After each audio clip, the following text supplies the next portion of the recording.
Welcome to the Confident Speaker Journey. Real conversations with business professionals learning to speak with more confidence, clarity, and authenticity. Welcome to the Confident Mastery Journey. My guest today is Nik Cree. Welcome, Nik. Thank you. Good to be here. Yeehaw! Hey, Nik, I'm going to ask you to please tell us about your business, how you got started, what your business is. Go ahead, let us know. My business is all about having a whole lot of fun. And I happen to be in the AI automation CRM space. And essentially because I'm quite lazy. So I like to do as little as possible. Somehow I find myself doing a whole heap. But the whole automation field has been how can we get the things that we do and get something else, either someone or these days it's a machine to go and do it. So I'm sitting in this room, always in this room in front of my screen and playing with Claude or ChatGPT or Go High Level or any of those tools to see how we can make things go faster and more efficiently in business. And when did you get started in that business? Oh, well, I have to say that this business here, probably, 2020, but I've been involved in the space since last century, 1998, to be exact. 1998. Yeah, 98, great. yeah. Wow. And would you consider yourself as a nerd? Or what are we doing? No, I don't think so. Other people might have a different opinion, but I think I am a curious person. I'm certainly a creative and into the arts sort of person. I have been hanging around theatre for a long, long time. I had a bit of a hiatus, but business is a bit like theatre anyway. And we were talking just before we came on here about the fact that I do theatre sports. In fact, I've only just gotten back into that. And that is a fantastic medium for helping you to think on your feet, to speak unprompted, to do things like this, be on a podcast and actually speak and respond and, develop confidence. And, all of those things are, what's really required in business as well. Yeah, so true. And so how many years have you been doing, what do you call it? Theatre what? Sport. Theatre sports, yes, which is improv theatre. Right. Yeah. I did that years and years ago in my 20s, what was that, last year? Maybe not. So in my 20s, but really gone back to it this year in my 60s. So I thought, we'll give it a crack again. And I'm not sure whether that's trying to go back to what my youthful past was, or whether it's taking me forward for the next 20 or 30 years. That's one of the two. Yeah, but you're open to the discovery of it by the sounds of it. 100%. Yeah, it's a lot of fun. And I think the unpredictable nature of it is what's good. And there are moments that happen in there that are hilarious, and there are moments that happen that are epic fails. So that's sort of life anyway, isn't it? Yeah, and business sometimes. Yeah. The only difference is that the epic fails are usually in front of an audience, so everybody knows that you have epically failed.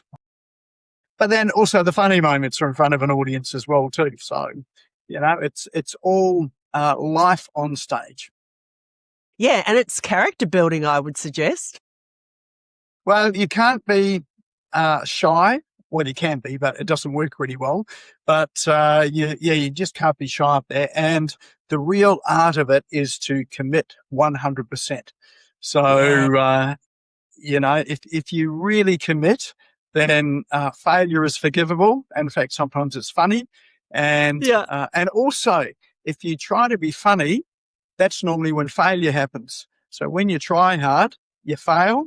But when you actually don't try hard and you just go with the flow, that's normally where things end up to be, sort of good, funny, and, actually substantial. Yeah. I'm taking notes because I'm also going into improv in the next couple of weeks. Well, at the moment, I'm not well enough, but hope to go not next weekend, the weekend after, and have a bit of a play. And I'm looking forward to it. I'm guessing that it's something. So, would you say the more you do it, the more relaxed you become with it, and the better it flows? Have you noticed that happens? Like using a muscle, like exercising a muscle, or Yes. can it? Yeah. I would say that improv is not something that is just spur of the moment, although it can be. There is some practice that goes into it, Yeah. and preparation that goes into it. Uh, so being improvised doesn't mean unprepared. So there's a lot of Yeah. work that Okay. goes into the preparation in order to be sort of on the spot and be able to do things on the spot. And so that's really the muscle that you Yeah. prepare. And there are a whole lot of games and scenes and ways of Yeah. being on stage as well. And so knowing what the games are, knowing what the rules of the games are, makes it easy to go in and not to have to think about the rules or the platform at all. You can just get in there and slot in and do your part. Gotcha. So it's got structure to it so that there's some guidelines. Yeah. Yes, Yeah, that yes. makes sense. Otherwise, it could be all over the show and not really And make a whole lot of sense. yeah, and look, when people get into it first, they naturally do things that don't work because they think it's going to work, but it doesn't work. And it's not until they learn the rules and they go, okay, so this is what works. And the funny thing is that being clever and funny doesn't work, but building relationships and being confident and big on stage, that's what works. So, and often the humor comes out from that, and it's out of building relationships. And if you have a look at movies or series on TV or Netflix or whatever it is, then you'll always find that the moments come out of people's relationships. It doesn't come out of the scene or in the environment, but it's people's relationships, and that's what's really critical. So if you work on that, then that's where you get successful improvisational, successful theatre. Great. I'm picking up some really great tips here. Which funnily enough works for business as well. So Yeah. business is all Okay. about relationships. So business is It not is. often about the product or service that you deliver, although that's part of it. That's almost like the structure around it all. But it's the relationships that are key in business. So if you focus on the relationships, business works. But if you focus on just your product or service, then often business is hard and you struggle with it. Yeah. And full transparency for people who are listening, Nick and I met in a networking group, and he arrived at the most perfect time for me and where I was in my business. And it was just a godsend. And we have since built a really good relationship with how Nick delivers his program, how he supports. And I'm one of his raving fans, and I've only just been using your product for a few months now. And already it's so much better compared to the service and the product that I was using just a few months ago. So building those relationships is super important. And look, here we are today sharing a bit of space and sharing our knowledge and our experiences with people out there that could possibly be going through some of the things that you've been speaking about. So thank you so much. Appreciate the connection and what you're sharing here today, because it's all in sync. It's resonating with where I am right now. It's like, I don't know, you just seem to be on the same page as me often. And that's And all that's about building relationship. yeah, that's right. And you grow together with people and networks, and I love that. I really love that. So I love the synchronicity. All right, so let's get into your public speaking journey. When did you start your public speaking journey, and what are some of the struggles that you started to hit up against? when did I start public speaking? I think as soon as I started speaking, I started public speaking. Um, Yeah. Yeah. but there are some noticeable moments, I think, in my public speaking journey that have helped to formulate, what I do publicly now. So I do lots and lots of public speaking now. I've had a podcast that's run for, and a live podcast show, which ran for 8 years. So that was showing up I didn't know every that. week. Yeah. Yeah. So there's business owners smashing up live. So showing up every week, had a guest on every week, and it was live as well. So mistakes, everything, they all go out live. There's no editing, none of that sort of stuff that happens on podcasts. It's just out there for the world. So if you go to YouTube, everything out there is just how it was, unscripted. Yeah. Wow. But I think one of the things that has really shaped my public speaking has been just saying yes. So when given an opportunity, just say yes and then work it out. And I remember at one stage I was this is years ago, and I was the youngest president of the Conference of Churches in Aotearoa, New Zealand. Yeah. There were three of us on the presidium, and I remember coming back from Korea, and I'd only literally just got back in the country like hours before. Ended up at a large, multi denominational gathering with hundreds of people there, and one of the bishops that was there said, as president, you should get up and give an address on the topic we were talking about. And it was like 5 minutes before I was due up. So I wasn't expecting to get up at all. And it was 5 minutes before, and I had to deliver something that was, how would you say? It was not trite. It was meaningful and really addressed the issue. And this is a time when the, the homosexual law reform bill was going through in New Zealand, and the whole question about whether people could be ordained into the ministerial or priesthood, that were homosexual. That was, it was all around that sort of time there. So, so that was the address that I had to give to people that were gathered for that, and it needed to be something that was current, topical, insightful, and not patronising or political or anything like that. And wow, talk about being put on the spot. Well, I had 5 minutes, and so in my mind, I'm thinking, and it was like a 15-minute 15-minute thing, so 5 minutes. So I thought, I can't write anything down. I've got nothing to prepare. So I remember just thinking in my head, 3 points. I can cover 3 points. That'll work. And well, I didn't know whether it was going to work, but I just sort of said 3 things, and I could remember 3. I couldn't remember 5, but I could remember 3. And and the second thing I did was, what are some stories that I can tell that will relate to this or be a metaphor to the situation? Now, I'd just come back from Korea, where I visited a graveyard or cemetery of young protesters who were my age, who had been killed. And this is during the early, what would have been sort of after the Second World War in Korea, and it was quite dictatorial back then. And so these students were demonstrating, and a lot of them got shot with the army there out in the streets. So and so that was all about standing up for what you think is right.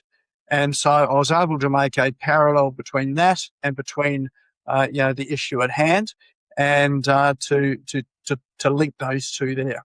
So having 3 things to talk about and having some stories to link to it, that was what really went down. And so at the end of that speech that I gave, people came up and said, "Oh, out of all of them, that was the best." It was like, it was not. Wow. it was not a Episcopal speech or a speaking or preaching or anything like that there. It was something that was from the heart. And so that was one of the things I learned, so speaking from the heart is important rather than a script, and having some sort of structure, even if just up here, 3 points, and having some stories, weaving all that together. And I thought of that on the spot. It was like, this is just under pressure. Yeah, well done you. So that's a story a success story, I would call that. But what about the struggle stories? So go back in time to a memory way back in time when you first started speaking, whether it was at school, in front of an audience, outside of school, the church, wherever, where it was a struggle. It was a struggle. I don't think I've ever struggled. Or maybe I have. I've always had something to say. Yeah. But I think, I went to boarding school in New Zealand. I was actually born on Norfolk Island, got sent to boarding school in New Zealand. Norfolk Island? High school. Yeah. That was a pretty isolated place. Only 1,500 people over there. So, knew everybody virtually over there, and everybody knew me. And they knew me because of the antics I used to get up to. Today, they'd probably call it ADHD or what they called it for me, it was like hyperactive. I was hyperactive. So, I was not allowed to eat. I was not allowed to eat the tomato sauce because that would set me off. So, that was my favourite tomato sauce, but my mother wouldn't let me have it. Anyway, they sent me over to boarding school, and I got sent over to boarding school with probably the worst advice that I've ever been given in life. That I think, in a bizarre way, actually helped me, even though it was a struggle at the time. And that was from my best mate at the time, who said, because I was quite a small fellow at that point there. In fact, I was the smallest in school and high school right through into my last year. Even the new people coming in were taller than I was. So I was just a little fellow. And he said to me, you're going to have to really stand up for yourself at school, because if you don't, then you're going to find yourself at the mercy of everybody else, probably beaten up and, all that sort of thing. So I've got all these horror stories about what boarding school is going to be like. And he said, if you want people to respect you, this is the worst piece of advice I was given. If you want people to respect you, you've got to punch them first. And so, my first day in boarding school, I got into a fight and I punched first. And that was really my first year in boarding school, was just all fights. I ended up in sick bay at one point, ended up hiding in the toilets because I found out that when you punch, people punch back and then they chase you and come and get you, especially being a little guy. So then I ended up looking for ways to escape and to get out of those situations. And one of those ways was in the debating club. So I joined the debating club. I don't know whether they have debating clubs these days, do they? But I don't know. Yeah. But I was in the debating club. So debating club, you've got two teams, 4 on one side, 4 on the other side. Is it 4? No, it might have been 3. So 3 on one side, 3 on the other side. You've got an argument to put your point of view across, and you've got to take either the negative or the positive side. You don't get to choose which one it is.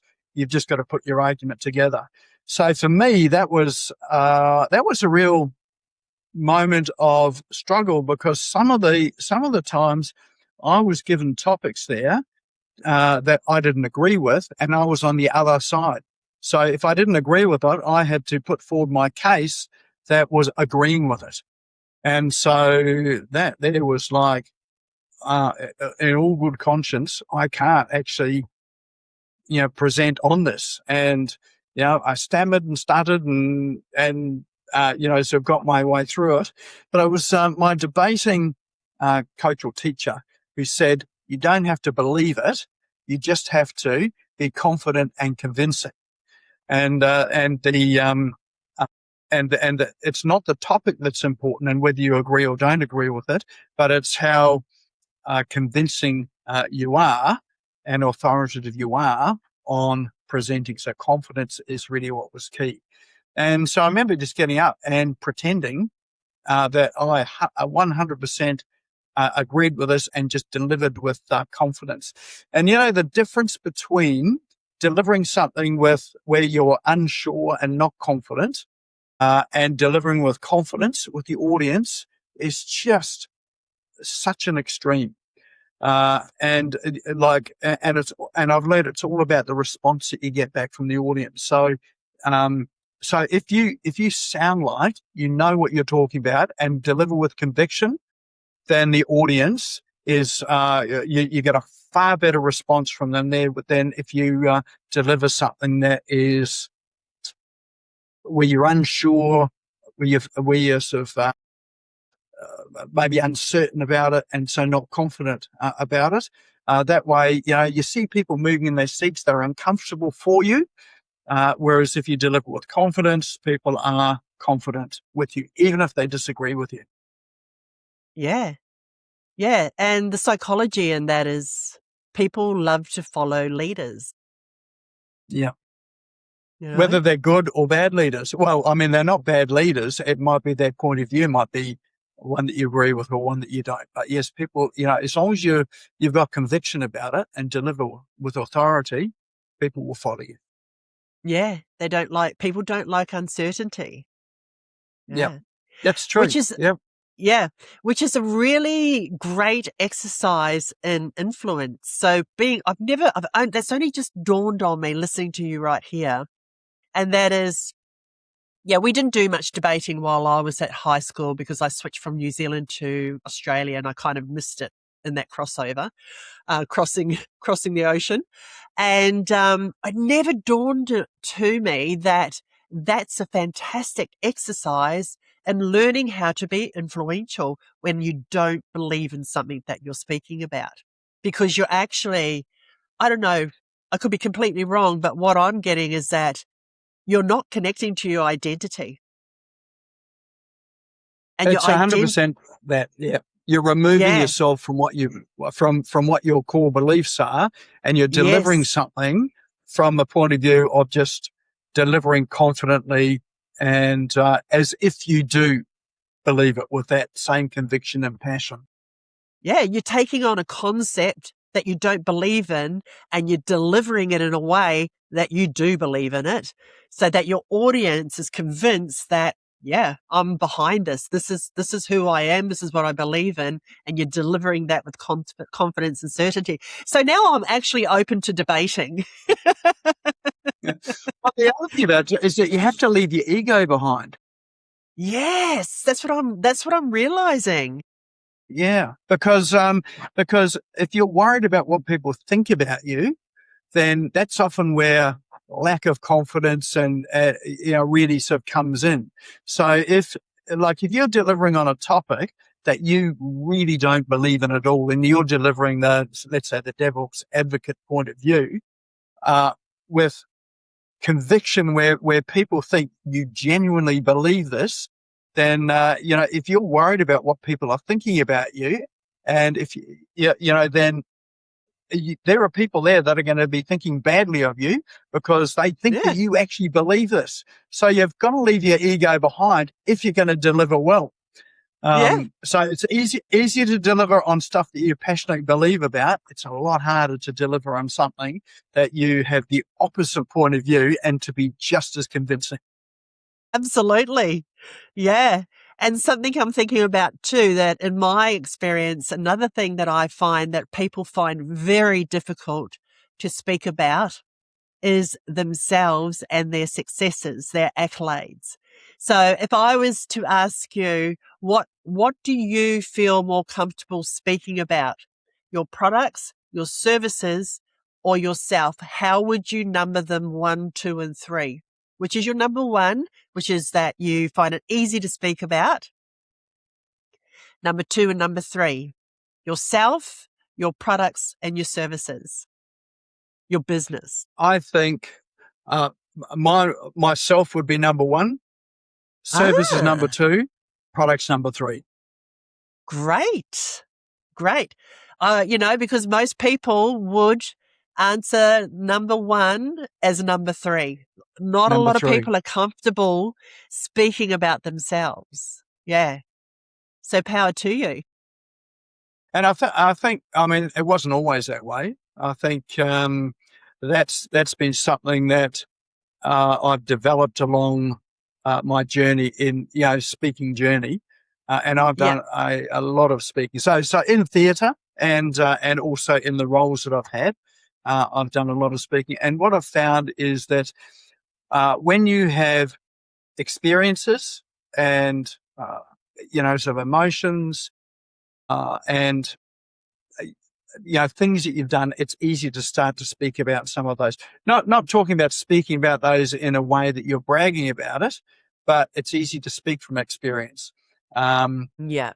But having said that, I know that I've been put in positions where people have heard me speak, and so they've asked me, "Can I present?" And I've had network marketing.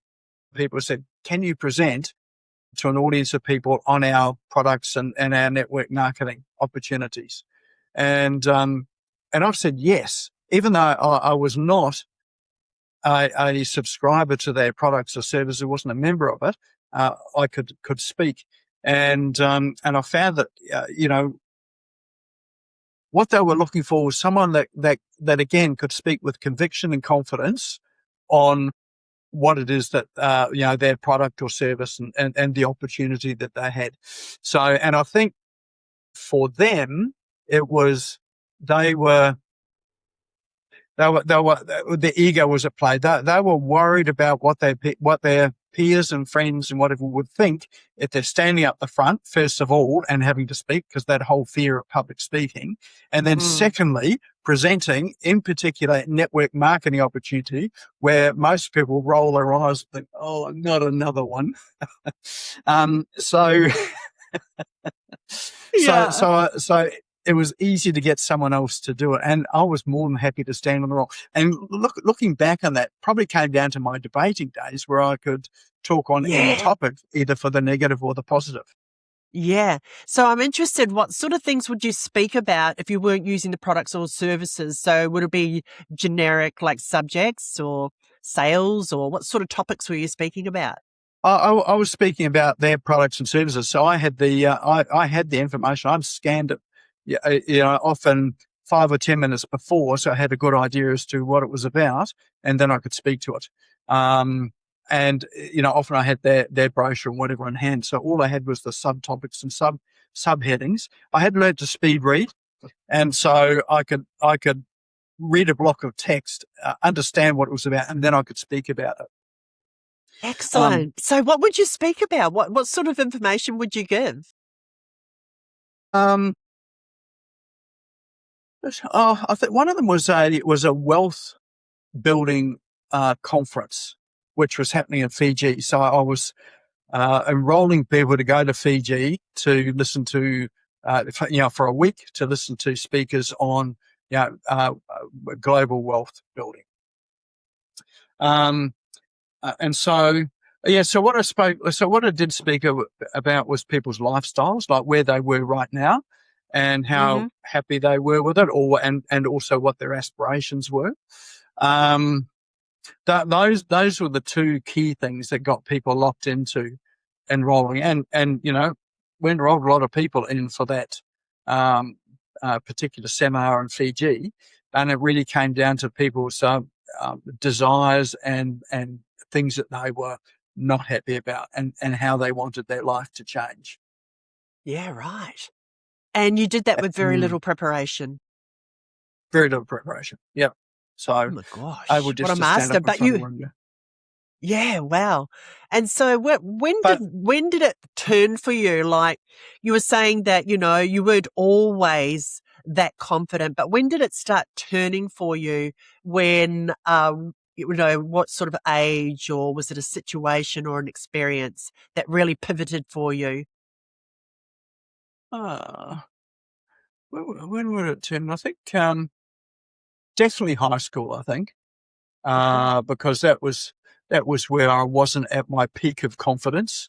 Well, there was probably my peak of low confidence. Yeah. Um, And I and I think a lot of think, people can relate to that. mm, mm, Yeah. I think when I left high school, uh, like I did change things when I was at high school. I realized that punching people was not an effective strategy for making friends, or getting respect. All it was just a hiding to nowhere. So, so I remember consciously thinking, I need to change the strategy because this strategy is not working.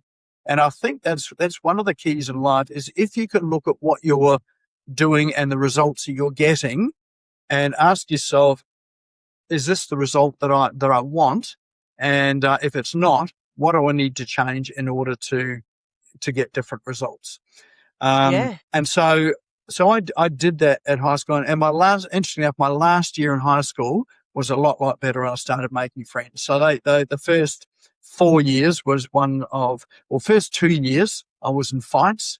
The the next 2 years, I was just really keeping my head down and just trying to keep out of fights. The next year, I was actively and proactively.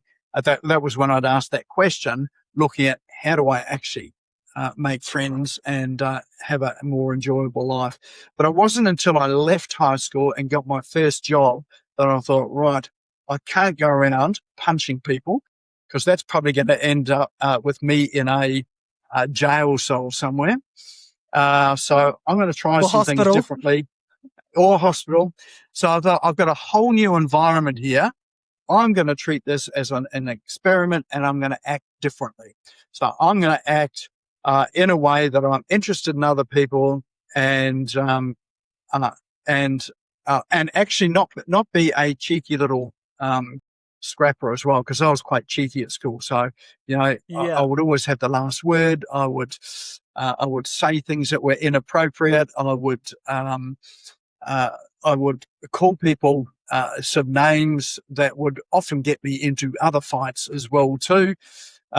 So I changed that whole thing and said, okay, let's actually try not to antagonize people. Let's actually try to get them onto my side. So that was a pivotal change, although that wasn't about necessarily speaking at that point. Your Um, confidence, it did. It was a knock-on effect to your confidence. yeah. Mm. Um, I've got a question. How did you go through school academically? I got through. Got I had through? Yeah. I had a teacher that said there was no way. Like back in New Zealand, you either had, like in the sixth form, which is the second to last year of school, you either had to sit exams or you could be accredited. So accredited meant that you had enough marks through the year where you wouldn't have to sit the exams. My Yeah. housemaster said there is no way you are going to get accredited. You are going to have to sit the exam, so you better go and do some work and knuckle down. And my stubbornness said, all right, that is not going to happen. I'm going to get accredited. And so I did a whole lot of work for the pre-accreditation, for the pre-exam exams for accreditation. I got accredited. So I didn't have to Well done. sit the exams. You just needed So, some guidance. You just needed some hard truths and some guidance. well, I think that the housemaster knew that the carrot never worked, but the stick really worked. So I got a lot of stick at Yeah. school. Yeah. Oh, I can imagine.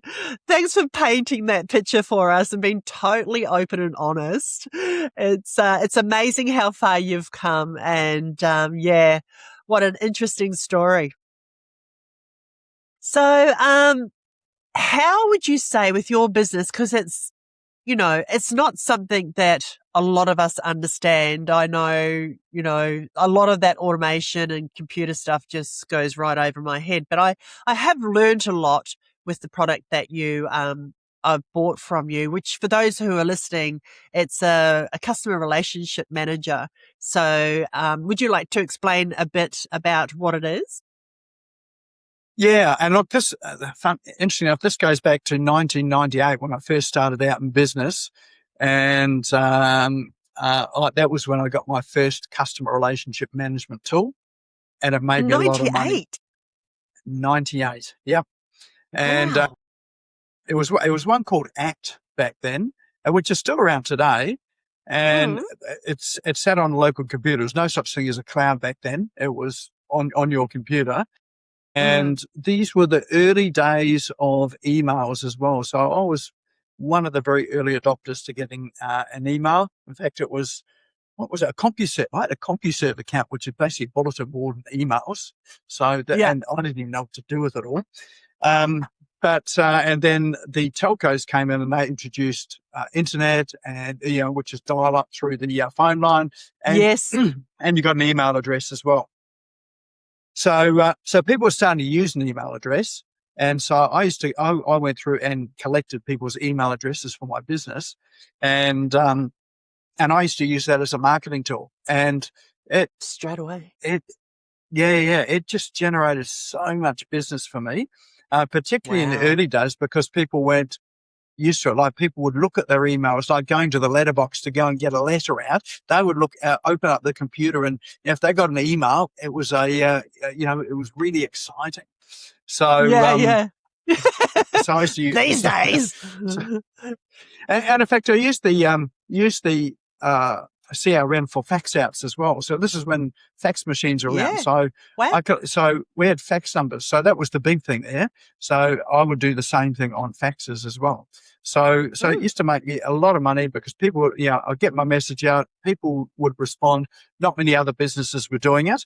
And even when they did, I was early to the scene. So I, just kept that consistency going. Yeah. But these Great. days things have changed so much, and that the Yeah. tool is essentially the same. A CRM collects people's first name, last name, email address, phone number. Basically, that's what it is. That's not the value of the CRM. The value of it, what is it you do with that information? And so for me, it's all about how do you connect with people and how do you communicate with people, and to do it at scale. So, these days, like, back in 98, I could send out an email. It would go out to everybody that had an email address, and it would go out to everyone that had a fax number. So you could spend, some hour, 2, 3, 4 hours, crafting up your piece and then send it out. So that's a lot more efficient than, sending people an email one by one by one by one. Yeah. And so that's really what a CRM allows you to do. Now, these days, you can do things at incredible speed as well too. So one of the tools that I use is Claude, which is a large language model. I've got Claude connected to my Go High Level. I can ask Claude to create me an email, and I can give it the points. It knows me well enough to speak in my voice. And then to load that into my CRM and send it to a select group of people in my CRM, depending on. So I can say everybody in Queensland. Just send the email to everyone in Queensland. So I'm using Claude to craft a constructor, and then it automatically puts it into my CRM and sends it to my contacts in my CRM. And you can do it all with natural language. So I use another app called Whisperflow. And Whisperflow is one where you just talk to your large language model, like talk to your Claude. So I just talk. So, and I'm faster talking than I am typing. And the ideas that come out are a lot better when you talk than when you type. So a funny thing happens when you type is that your language changes. And so often when people type, that if they're not a very good typist to start with, then they're thinking about, are they spelling it right? There are spelling mistakes, they're backspacing, they're correcting themselves. So you've got all of that stuff happening. When you're speaking, there is no correction. It is just, you just keep speaking. And having a conversation, which is what we're having at the moment, so much different to typing an email to someone and then waiting for the reply back and getting that reply. And often there are nuances that we have when we're speaking that don't get translated when we're typing. So that's like why what? I prefer to speak. Tone, for instance. So you can say the word okay, and it can mean different things.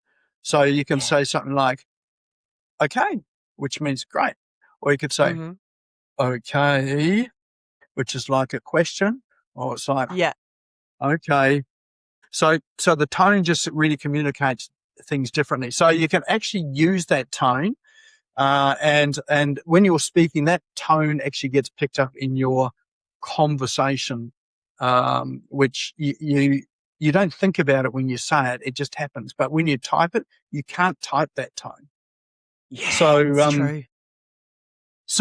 Yeah, that's where gotcha. AI can start to sound a lot like you, is if you can really inject your tone into it. And the way to do it is just to speak. Yep. So And record when it. you get confident speaking, when you get confident speaking, then you find that the output that you get from the AI tools is so much better. So, and that's like getting Yeah. over yourself.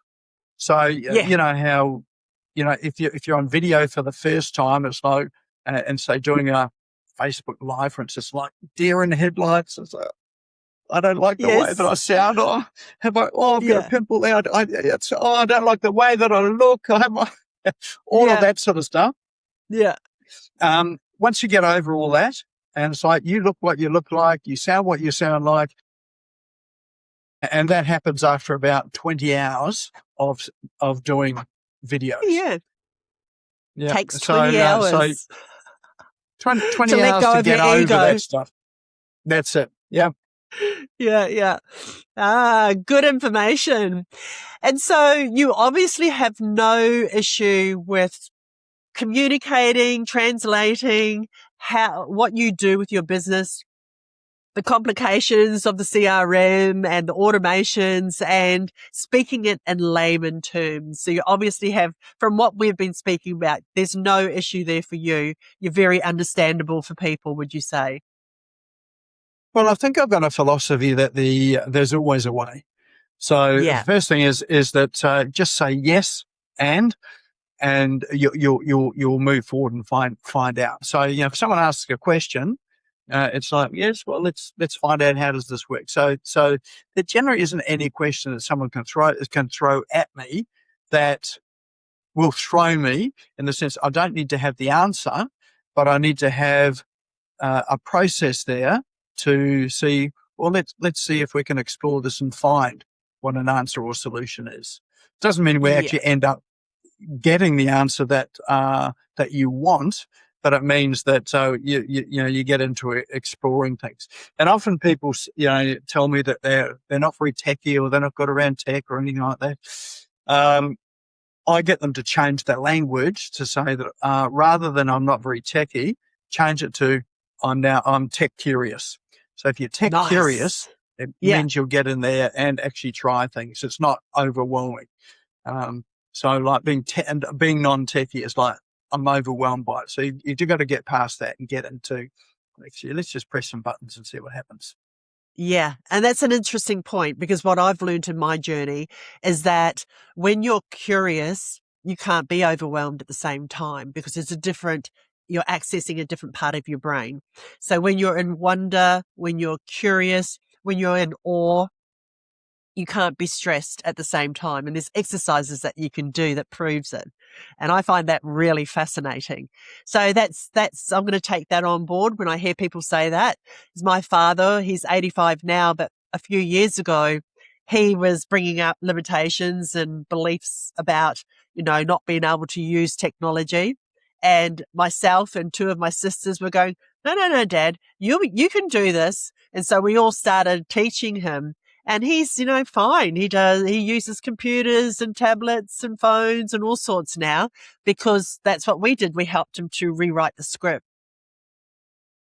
And often I think that's all it takes. It's not that you have to know everything. And I think that's one of the things that we have in our culture or society, is that there is shame in not knowing things.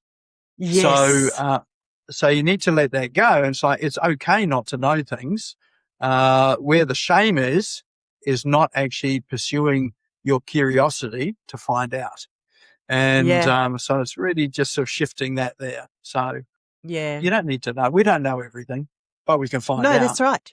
Yeah, that's it. Having an open mind, and Mm. shame is something that just stops people in their tracks. And with public speaking as well, a lot of that, the resistance, the reluctance that people have to take up opportunities with public speaking has got a lot to do with shame. making a mistake, shame, not being confident, shame. It's what we use to keep ourselves stuck. But when you are curious, you open the door to, okay, well, what if I do this? Maybe this will change. And it just creates an open space to now discover and learn some skills and address some issues that might be getting triggered. So, yeah, I appreciate you sharing that. Mm, And can I add to that, because that's exactly what it is.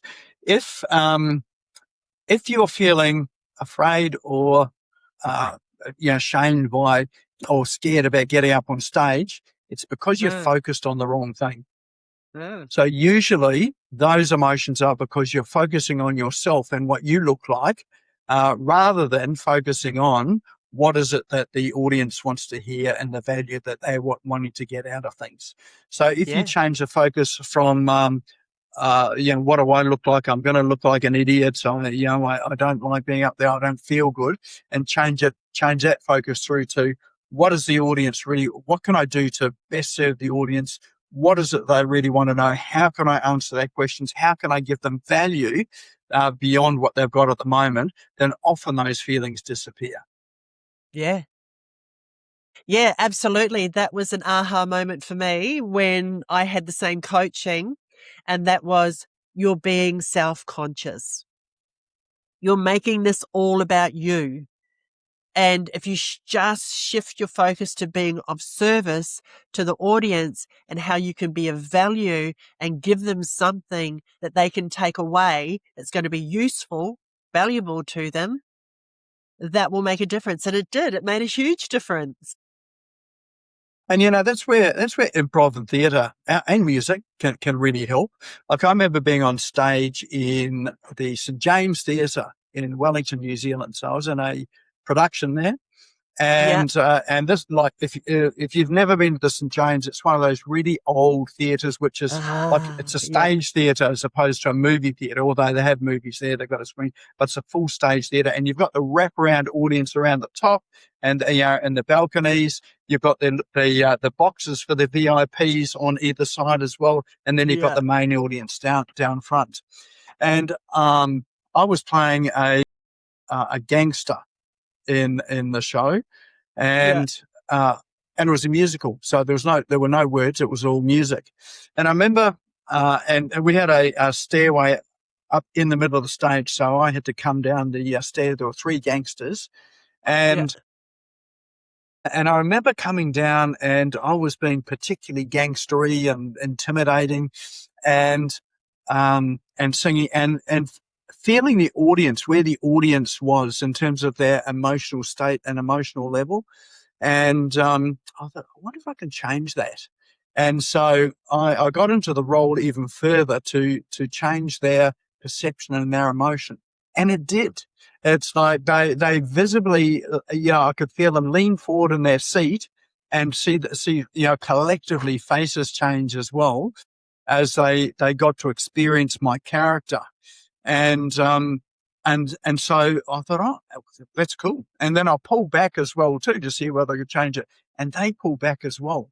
And so when you start to become aware of your audience as opposed to being just aware of yourself, then you start to really know how to move your audience and in terms of their emotional state, their being, how they respond and how they react, and really speaking or acting or performing is a relationship between you and the audience, and it is a two-way communication. It's not just a one-way communication.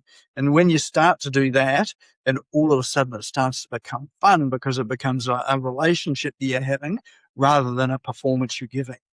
Yeah. And Love that. the the good orators are people that can really sort of tap in and do that.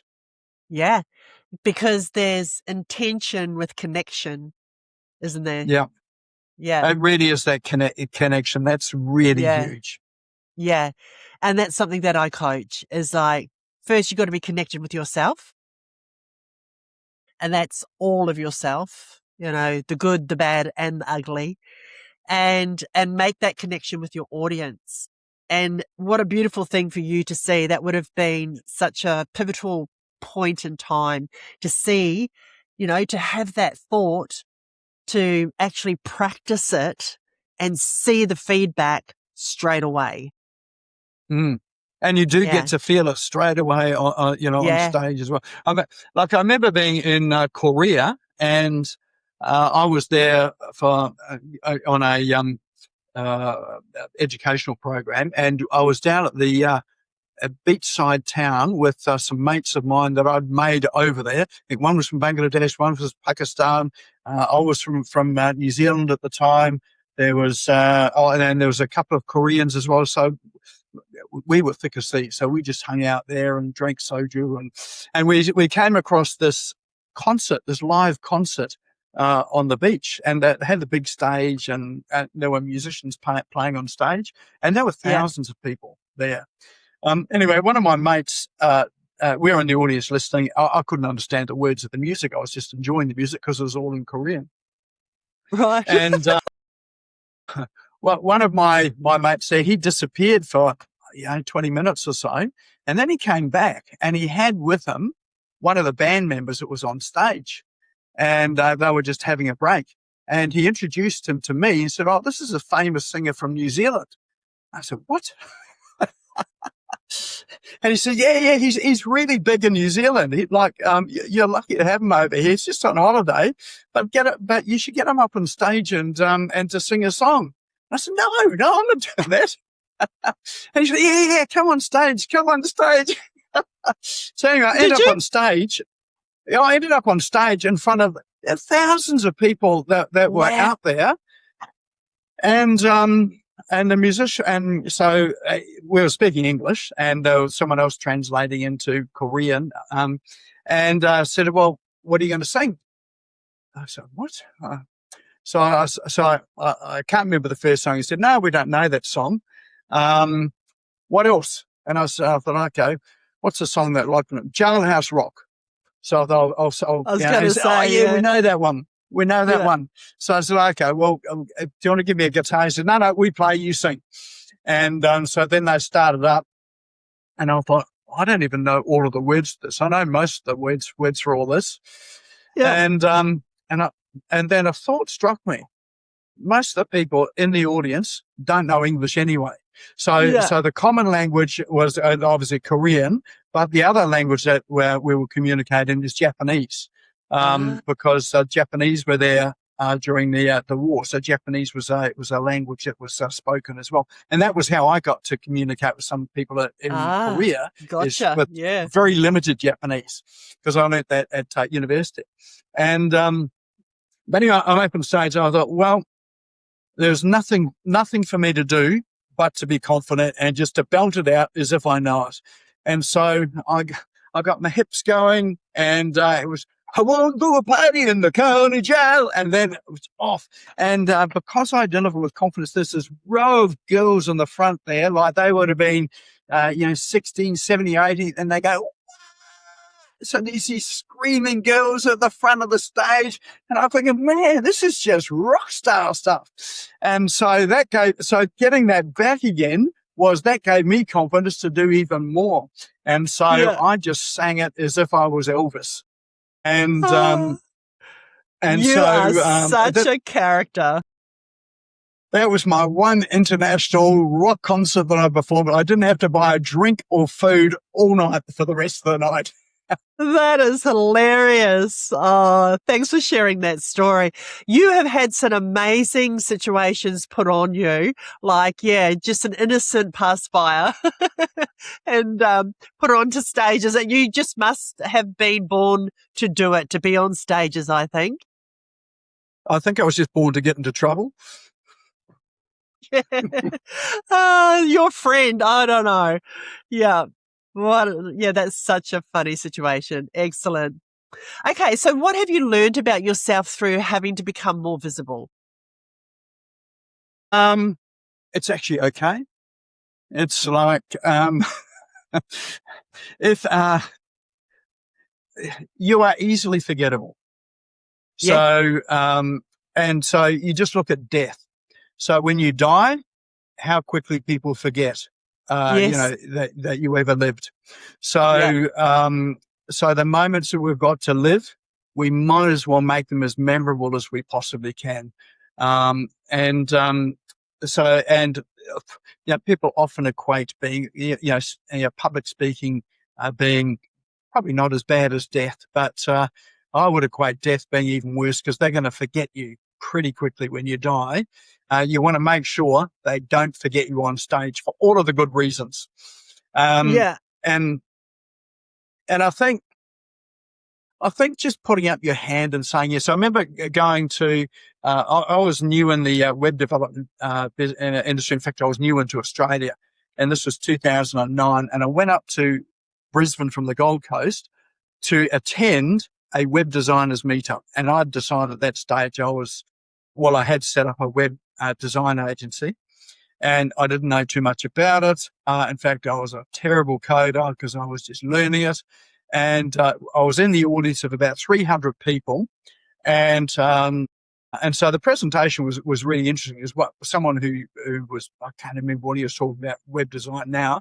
But anyway, I remember at the end of it, the person that was emceeing, he said, we need some more speakers for the next coming months. Who would be interested in speaking? And before anything else, I just found my hand was up, and I'm thinking, how did that get up? And so he saw me. He said, great, you're on for next month. What are you speaking about? Oh, no time to prepare. And I thought, what can I speak about? Oh, WordPress security. So WordPress is a web platform. Yeah. And thought, okay. And when I left at the end of it, I thought, right, I've got a month now to prepare on this particular topic, which I knew very little about at all, apart from installing a plugin into a website, and now it's secure. So, I spent the next month preparing. In fact, I spent the next month learning as much as I possibly could about this particular topic, so that when I delivered, it was not utter garbage I was delivering to. Because my fear there was that there were people that were going to be in that audience that knew way more than I did, because I was only new into this industry and into this area, and I better know what I'm talking about, otherwise I'm going to look like an idiot. And so I just immersed myself into it so that I knew what I was talking about. And then when I go up on stage, I'm thinking, oh, these people here, everybody knows more than I know. And I remember sort of thinking, just deliver, and you know what you know. You won't know everything, but just deliver what you know. And so I had a presentation, slides that I prepared. So I delivered it, and then I got questions back from the audience as well. Some of them were loaded questions about things like, when should you update your website, or when is it safe to? And there were two sides of that argument. One is to wait, and the other one's to do it right now. And so I'm up on stage with that thinking, whichever way I answer this, people are going to disagree and other people are going to agree. So just take a position. So I took a position, said just update straight away. So that was my position. And I thought, and I think so through that experience there is, one, preparation's important, but the two is again, be confident, take a position and take it confidently. So not everyone's going to agree. Some are going to disagree. Some are going to agree, but it's your confidence that is key in it all. And even if you have to fake it, just pretend to be confident and deliver the confidence. And that was my start into speaking in the industry. It was the fact that I found my hand up there. And so that there just started me in to talk to a number of different conferences in the topic there. That was what got me started. And often it's just getting started. That's right. And that's the power of speaking one to many, is that in one sitting where you're on stage, you now become the person that everyone has been exposed to. And so from Yep. that can come all these opportunities. And that's what I pass on with my work, is that it's so powerful to become a speaker. And what I love about you, Nik, is that, and people who are listening to this, I hope you picked it up. And that is, you have such an open mind, all these different situations where you have been put on the spot. You had the mental dialogue hit you, which is, I don't know enough. I can't do this, but you didn't let it stop you. You decided to immerse yourself into the information so that when it came to a month down the track, you were going to be as prepared as you could be. And that's the secret. You know, that's such a beautiful illustration of how you can do it. If you're someone who's suffering with a bit of nervousness, a little bit of anxiety, you take that action and the confidence comes. If you're sitting back waiting for the confidence to arrive, it's not going to happen. It happens from taking action. It's about being on the playing field, falling over your own 2 feet at times, picking yourself back up, because everybody makes mistakes. It's just part of the journey. You know, kicking some goals and slamming some tries, just having a go. And from that is where the success comes from. It's from making decisions and taking action. And I know that sounds really simple, but for people out there who are suffering from not just anxiety, not just a little bit of nervousness, this is still very difficult. And that's where I'd say get some support, because what that's telling you is that you don't feel safe in this next chapter. I love your story. Thank you so much for sharing that. It's really inspirational. And I'm sure there's lots of good nuggets in there that people will take away listening to you speak today. I just want to finish up because we're running out of a bit of time. We've just had such an easy conversation here with you today. I really appreciate it. But this part I've introduced today, and it's called rapid fire. So it's just about giving me the first rapid answer. We'll get through the questions as fast as possible. Let come up what the first thing arrives in your head.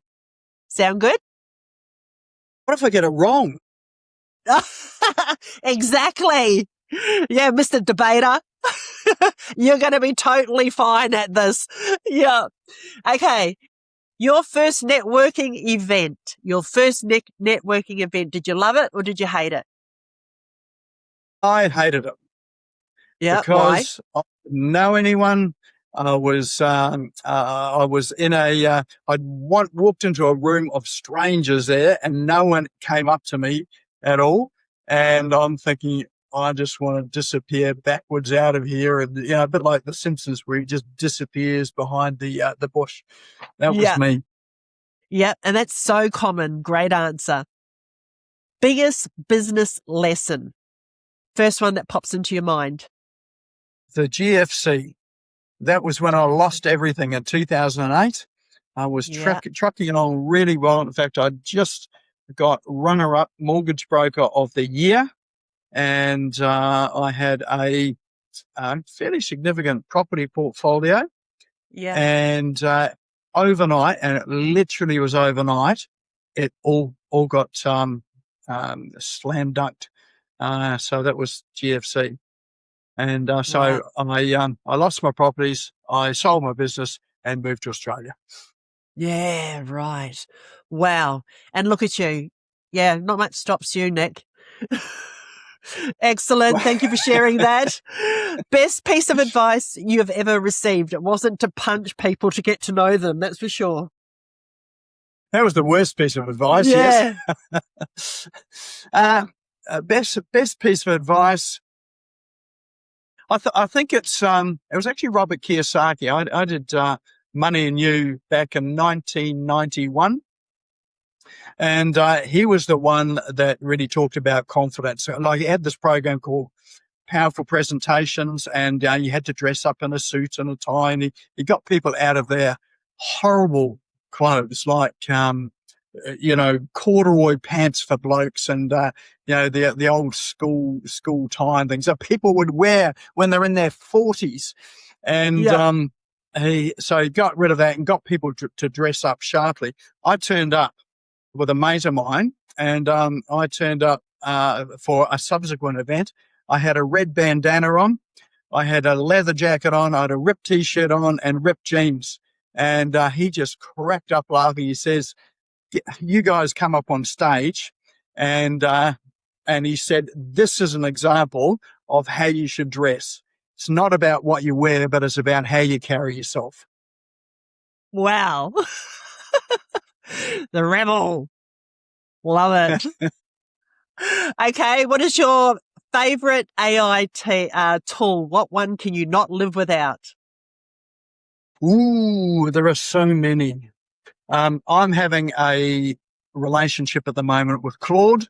I had a Yeah. fling with ChatGPT, but she wasn't quite meeting my needs. So Claude is the one that I use because it connects into so many, with a close runner-up of one called Victor, Viktor.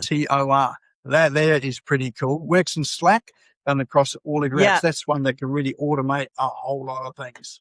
Wow. Exciting world. So I've got a relationship with two. Is that allowed? Yeah, of course. And who is your favorite speaker? Then it'd have to be Robin Williams.